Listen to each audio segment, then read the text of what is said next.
पहले हम आपसे ये जानना चाह रहे हैं कि आज सर इलेक्शन कमीशन बारहा वजाहतें कर रहा है, लेकिन इल्ज़ामात जारी हैं।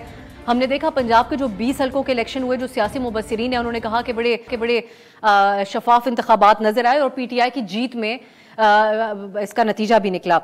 लेकिन एक तरफ इस्तीफे का मुतालबा किया जा रहा है, न सिर्फ चीफ इलेक्शन कमिश्नर से, दीगर हुकाम से भी, और दूसरी तरफ इलेक्शन का आप लोगों का मुतालबा भी है। तो ये दोनों चीज़ें एक साथ कैसे चल सकती हैं? देखें, बुनियादी तौर पे भी बड़ी आसान बात है। इलेक्शन कमीशन उस इदारे से हमारी लड़ाई नहीं है।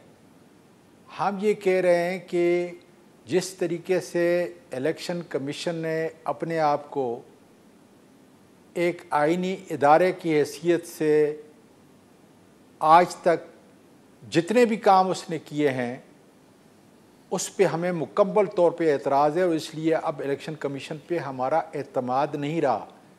हमारा ये कानूनी और आईनी हक है कि अगर कोई इदारा ट्रांसपेरेंट तौर पर फ्री एंड फेयर इलेक्शन कराने के लिए वो सारे बुनियादी अवामिल जो हैं वो नहीं जमा करता, और हम देख रहे हैं कि पाकिस्तान के अवाम के लिए इस वक्त जिस दर्द और कर्ब से गुजर रहे हैं उसके लिए कितना ज़रूरी है कि फ्री एंड फेयर इलेक्शन हो और फौरी तौर पे इलेक्शन हो।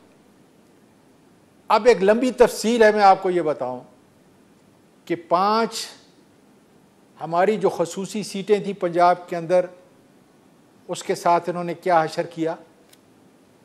डिस्का के इलेक्शन पे जो है इनका क्या रद्द-ए-अमल था। इस इलेक्शन में पंजाब की सीटों के ऊपर जो है आप ये देखें कि 20 सीटों के ऊपर किस तरीके से उन लिस्टों को एक जगह से दूसरी जगह पे जो है मूव किया गया। ये कानूनी तहफ़्फ़ुज़ात हैं, हमारे आईनी तहफ़्फ़ुज़ात हैं, और हम बजाय हम कानूनी ज़बान बोल रहे हैं, कानूनी तौर पे जो है करें, किसी को गाली नहीं दे रहे। हम ये कह रहे हैं स्वाति साहब, जी जी जी जी आप मुकम्मल कर लें, फिर मैं आपका ये जो पॉइंट है जो आप लोग उठा रहे हैं इलेक्शन कमीशन के हवाले से, वो बारहा रिपीट किया गया है। लेकिन मामला ये है कि या तो इस इशू को सुप्रीम जुडिशल काउंसिल के सामने रखा जाए, जहां चीफ इलेक्शन कमिश्नर भी अपना जवाब दाखिल कर सकें, असेंबलियों के अंदर करारदादे लेके आना, क्योंकि इस वक्त जब मैं और आप बात कर रहे हैं हमें ये खबर मौसूल हो रही है कि जो जल्द ही फैसला सुना दिया जाएगा, जो ममनुआ फंडिंग केस है गालिबन कल सुना दिया जाएगा। ये हमारे इस वक्त रिपोर्ट्स कंफर्म करिए, क्या वजह ये है कि ममनुआ फंडिंग की वजह से ज्यादा जोर है, वरना जुडिशल काउंसिल के सामने रखा जाए? अब सुन लें, जरा सुन लें कि मैंने कल भी एक प्रोग्राम के अंदर कहा था कि एक कप के अंदर ये तूफान लाना चाहते हैं, जिसको ये ममनुआ फंडिंग कहते हैं। आजम स्वाति ने कई दफ़ा शौकत खानम अस्पताल के लिए फंडिंग की है, और किस तरह किए।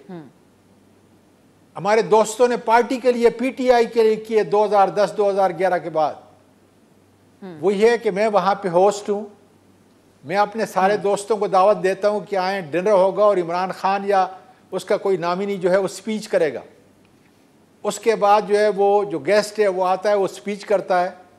सारे मेरे जो दोस्त हैं वहाँ पे जो मैंने बुलाए होते हैं, या दूसरे दोस्तों के दोस्त जो बुलाए हैं, वो हर प्लेट का 1000 या 500 या $100 जो है, जो भी मुकर्रर हम करते हैं, वो बाकायदा तौर पे पे करता है।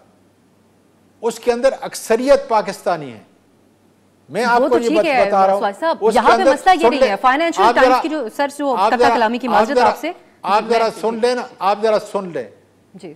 ममनुआ फंडिंग उसको कहते हैं कि इंडिया से जो है आपने कोई इमदाद ली है ताकि पाकिस्तान के मफाद के खिलाफ और इंडिया के हक में कोई बात करें। जो नवाज शरीफ ले सकता है, दूसरे लोग ले सकते हैं, लेकिन इमरान खान नहीं ले सकता। कैसे वो कैसे ले सकते हैं, और खान साहब किस मयार के तहत नहीं ले?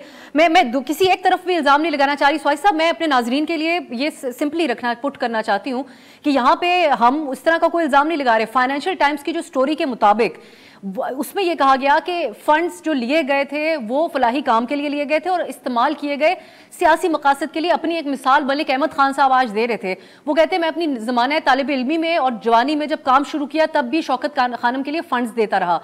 कई लोग हैं जिसकी रिपोर्टिंग करने वाले रिपोर्टर्स ने बात की, उन्होंने कहा हमने शौकत खानम के लिए फंड्स दिए थे, बाद में सियासी मकासद के लिए इस्तेमाल हुए।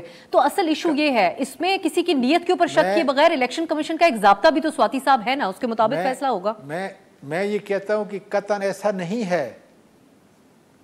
ये जो भी रिपोर्टेड स्टोरी है उसका भी जो है जो हकायक हैं वो सामने इंशाअल्लाह ताला जो है आपके सामने आ जाएंगे।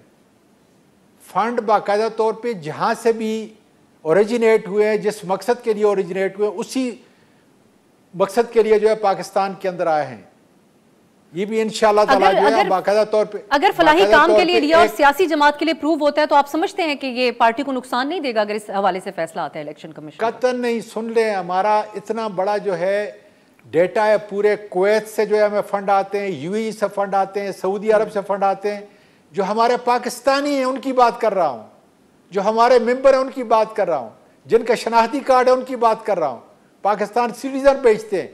और अगर एक दो आदमी 10 आदमी जो है अगर 1000 में से जो है उन्होंने गलत भेजा है तो इलेक्शन एक्ट 2017 के मुताबिक वो फंड जब्त होंगे। और हम ये साथ कह रहे हैं कि देखें, लेवल प्लेइंग फील्ड ये है, एक गैर मुतनाज़े इलेक्शन कमीशन के लिए, सुन ले मेरी बात, उसको अपनी गैर मुतनाज़ी शख्सियत साबित करने के लिए ज़रूरी है कि नून लीग के भी कराएं, मौलाना फजल रहमान की पार्टी के भी कराएं और पीपल पार्टी के भी कराएं। देखें ना, आप आधा तीतर आधा बटेर नहीं कर सकते। और अगर ये हमारी जो अर्ज है, रुदाद है, रिक्वेस्ट है, अगर ये गलत है तो हमें बताया जाए कि नहीं, ऐसा नहीं होगा, आपके साथ इम्तियाजी सलूक होगा, सिर्फ आपसे पूछा जाएगा, बाकी किसी से नहीं पूछा जाएगा। ये क्योंकि केस 8 साल से इसलिए इसके ऊपर जोर उस हवाले से भी रहता है स्वाति साहब। और दूसरा मामला एक और भी है, ये एक तरफ आप कह रहे हैं सिर्फ पाकिस्तानियों, ये स्टोरी के अंदर यूएई के एक ऑफिशियल का भी नाम है जिन्होंने, मैं अगर कंप्लीट कर सकूं अपना सवाल, और मिस यूज ऑफ पावर जिसका इल्जाम आपके ऊपर भी रहा, आपने अखलाकी पोजीशन लेते हुए अपने इस्तीफा दिया था। लेकिन खान साहब, सॉरी सर, मैं अपनी सवाल सिर्फ कंप्लीट करूंगी कि आरिफ नकवी साहब के हवाले से ये भी इल्जाम, ऑब्वियसली कल सुबह 10 बजे फैसला होगा, उसमें बात सारी सामने आएगी, लेकिन जो आर्ग्यूमेंट आप दे रहे हैं उसके तहत तो मिस यूज ऑफ पावर का भी इल्जाम लग सकता है, क्योंकि साबिक एफआईए के डीजी ने ये कहा था कि खान साहब ने आरिफ नकवी के खिलाफ कार्रवाई से रोका उनको। जी, अब आप जो है दूसरे लोगों की जबान बोलती हैं, दूसरे लोगों ने वर्ड्स आपके माउथ में कर रही है। मैं माफी चाहता हूं, मैं बाकायदा एहतराम के साथ बात कर रहा हूं। मैं अपनी ही मैं वो बात कर रहा हूं जो हकायक पे मबनी है। मैं आपको ये कहना चाहता हूं कि जितने फंड हैं हमारे अकाउंट में आए हैं, हम ये कहते हैं, और बाकायदा जिस दिन अतर मीनारा साहब ने इस्लामाबाद हाई कोर्ट के अंदर ये फैसला किया, मैं वहाँ मौजूद था, पीटीआई की तरफ से मैं वहाँ पे मौजूद था उस हाई कोर्ट के अंदर। वो फैसला क्या था? वो फैसला ये था कि तीनों जमातों के, ये चारों जमातों के सारा डे टू डे जो है आप हियरिंग पे लेके जाएं और डे टू डे के ऊपर जो है आप उसको जो है फाइनलाइज करें। हम इसको वेलकम करते हैं। एक केस अगर 10 साल से, एक केस अगर 12 साल से, तो कोई बात नहीं है, जब से भी है। लेकिन जब हाई कोर्ट ने एक फैसला दे दिया कि आप डेली बेसिस के ऊपर जो है इसकी हियरिंग जो है होनी चाहिए और सारों को क्लब करें सारे केसेस को।